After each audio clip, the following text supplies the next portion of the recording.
Hello everyone, আশা করি সকলে অনেক ভালো আছো। তোমাদের ভালোবাসা আমিও অনেক ভালো আছি। আর শীতকাল শুরু হয়ে গেছে, আর এই শীতের সময় তেলে ভাজা মুখরোচক খেতে সকলেরই ভালো লাগে।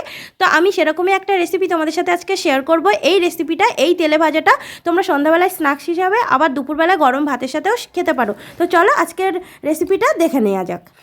তো আমি এখানে 100 গ্রাম মতো ডাল ভালো করে ধুয়ে আধা ঘন্টা আগে থেকে ভিজিয়ে রেখেছিলাম। এবার এই ডালটাকে আমি মিক্সিতে ভালো করে বেটে নেব। তো এই যে আমার পেস্টটা রেডি হয়ে গেছে, এই মিক্সিতে আমি এই পেস্টটা করে নিয়েছি। তোমরা চাইলে যে কোনো কিছুতে এই পেস্টটা তৈরি করে নিতে পারো। আর এখানে নিয়েছি মিডিয়াম সাইজের দুটো আলুটাকে খোসা ছাড়িয়ে ধুয়ে রেখেছি। আর এখানে কাঁচা লঙ্কা কুচি, পেঁয়াজ কুচি, টমেটো কুচিটা নিয়েছি। এবার আমি এই আলুটাকে গ্রেটারের সাহায্যে ভালো করে গ্রেট করে নিচ্ছি। আলুটাকে গ্রেট করব, দুটো আলু নিয়েছি এখানে আমি 100 গ্রাম ডালের জন্য। এবার এই গ্রেট করা আলুটাকে আমি পরিষ্কার জলে ভালোভাবে ধুয়ে এটাকে আমি জল ঝরাতে রেখে দিচ্ছি। আর এদিকে আমি পেঁয়াজ কুচি, কাঁচা লঙ্কা কুচি, টমেটো কুচির সঙ্গে একটু চালের গুঁড়ো নিয়েছি। তোমরা এখানে কর্নফ্লাওয়ারও অ্যাড করতে পারো। এখানে আমি ডালের পেস্টটার সাথে গ্রেট করে নেওয়া জল ঝরানো আলুটাকে অ্যাড করে দিচ্ছি। অবশ্যই তোমরা জল ঝরিয়ে নেবে ভালো করে, না হলে পেস্টটা কিন্তু খুবই পাতলা হয়ে যাবে আর স্ন্যাক্সটা খুব একটা ভালো হবে না। তো এখানে আমি যে পেঁয়াজ কুচি, কাঁচা লঙ্কা কুচি, টমেটো কুচিটা করে রেখেছিলাম সেটাও অ্যাড করে দিচ্ছি।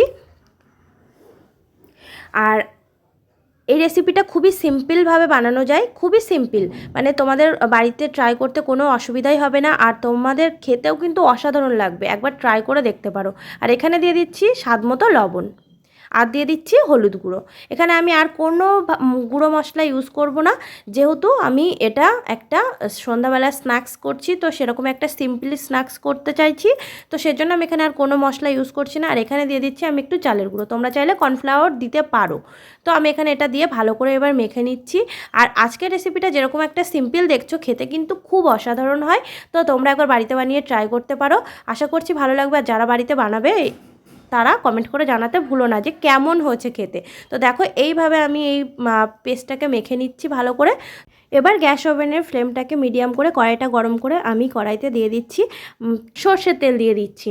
তোমরা চাইলে এখানে রিফাইন্ড অয়েলেও করতে পারো, আমি এখানে মাস্টার্ড অয়েলে ট্রাই করছি। আমার যেহেতু মাস্টার্ড অয়েলে ভাজাভুজি খেতে ভালো লাগে, তোমরা এর আগের ভিডিওতে দেখেছো, তো আমি সেজন্য এখানে মাস্টার্ড অয়েলটা দিয়ে দিচ্ছি। তেলটা গরম হয়ে গেলে ঠিক হাতে এরকমভাবে পেস্টটাকে নিয়ে একটু হালকা প্রেস করে একটু গোল গোল শেপ করে আমি এখানে দিয়ে দিচ্ছি। তো আমি এখানে যতটা প্রয়োজন, মানে যতটা তেল অনুযায়ী ধরবে আমি এখানে সেরকমভাবে দিয়ে দিচ্ছি। তোমরা ঠিক এরকমভাবে দিয়ে দেবে। তোমরা চাইলে গোল গোল করে ছোটো ছোটো করেও দিতে পারো, তো আমি এইভাবে দিয়ে দিচ্ছি। তো আজকের এই স্ন্যাক্সটা তোমরা সন্ধ্যাবেলায়ও খেতে পারো, আবার দুপুরবেলায় গরম গরম ভাতের সাথে খেতে অসাধারণ লাগবে, একবার ট্রাই করে দেখতে পারো। তো সন্ধ্যাবেলায় স্ন্যাক্স হিসাবেও তোমরা খুব মজা করে খেতে পারবে। আজকের একটা মজাদার রেসিপি তোমাদের সাথে শেয়ার করলাম। আর এই রেসিপিটা আমার মায়ের কাছ থেকে শেখা। তো আমার মা আমাকে এইভাবে করে খাইয়েছে, খুবই ভালো লেগেছে। তো সেই জন্য আমি তোমাদের সাথেও চাইলাম শেয়ার করি, যে আমার বন্ধুরাও এইভাবে ট্রাই করে একবার বাড়িতে বানিয়ে খেয়ে দেখুক। নিশ্চয়ই বুঝে গেছে কতটা মুচমুচে হয়েছে, আর দেখতেও দেখো বেশ লাগছে। ভাজাটা হয়ে গেছে, এপিট ওপিট উল্টে ভালো করে লাল লাল করে স্ন্যাক্সগুলো রেডি করে নিয়েছি। তো এখানে তোমরা স্ন্যাক্সও বলতে পারো, তেলে ভাজা বলতে পারো, আবার দুপুরে ডালের বড়াও বলতে পারো, মানে তোমরা যে কোনো নামে এটাকে বলতে পারো, কিন্তু খেতে অসাধারণ হয়। আমি এইভাবে ট্রাই করে নিয়েছি। তো এখানে আমার আরও পেস্ট ছিল, সেইভাবে আমি এটা রেডি করে নিচ্ছি। তো বন্ধুরা, তোমরা একবার হলেও বাড়িতে এইভাবে ট্রাই করে দেখো, আশা করছি তোমাদের খুব ভালো লাগবে। তো চলো এবার তোমাদেরকে দেখাচ্ছি এটা কেমন দেখতে হয়েছে। তো দেখো এপাশ ওপাশ করে ভালো করে ভেজে নিয়েছি, নেওয়ার পর স্ন্যাক্সটা ঠিক এইভাবে রেডি হচ্ছে।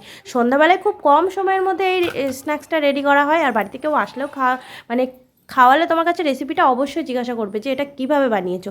তো দেখো তোমাদেরকে ভেঙে একটা দেখাচ্ছি কতটা সুন্দর হচ্ছে, দেখে বুঝতেই পারছো তোমরা। এই যে ঠিক এই পর্যায়ে ডালের বড়া বা সন্ধ্যার স্ন্যাক্সটা রেডি হয়ে গেছে। অল্প সময়ে অল্প উপকরণে অসাধারণ একটা রেসিপি, ঘরোয়া উপকরণ দিয়ে এরকম সিম্পলি একটা স্ন্যাক্স তোমরা বাড়িতে বানিয়ে অবশ্যই খেয়ে দেখতে পারো। তো আজকের ভিডিওটা কেমন লাগলো কমেন্ট করে জানিও। Thank you all.